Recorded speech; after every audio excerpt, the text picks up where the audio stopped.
Кемелдік келешекке кемеңгер елбасымен. Бүгін осындай тақырыпта жасұландықтардың облыстық форум өтті. Жиында облыстың әр ауданынан келген бір қатар ұланбасылар марапатталды. Ал шаһардағы үздік белсенді оқушылар ұйымға мүшелікке қабылданып, жасұландықтардың қатарын толықтырды. Облыстық форум жасұландықтардың көңілді флешмобымен ашылды. Белсенді оқушылар ұран сөздерін айтып, әуеге шарлар ұшырды. Жасұлан балалар мен жасөспірімдер ұйымы 2011 жылы елбасының қолдауымен құрылған болатын.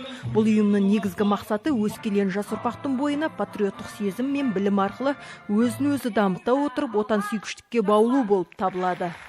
Форум өте жоғары деңгейде өтті. Балалар өте белсенді, өте дарынды. Енді ел болашағы жастардың қолында дейді ғой. Біздің осында белсенді жастарымыз бар екеніне тағы да көзіміз жетті. Соларға қарап қуанып отырмыз. Қазіргі уақытта облыс бойынша 100 мыңға жуық жасұландық жастар бар. Ал республика бойынша бұл көрсеткіш 1,5 миллионға жеткен.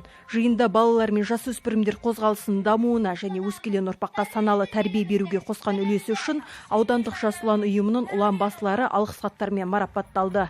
Сондай-ақ бірқатар оқушылар салтанатты түрде жасұландықтардың қатарына өтіп, патриоттық өлеңдерін оқыды.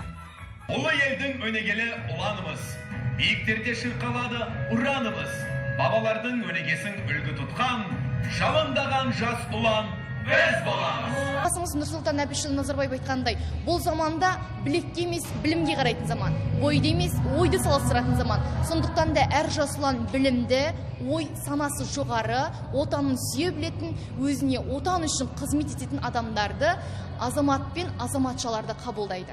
600-ге жуық жасұландықтардың басын қосқан форум мерекелік концертпен түйінделді.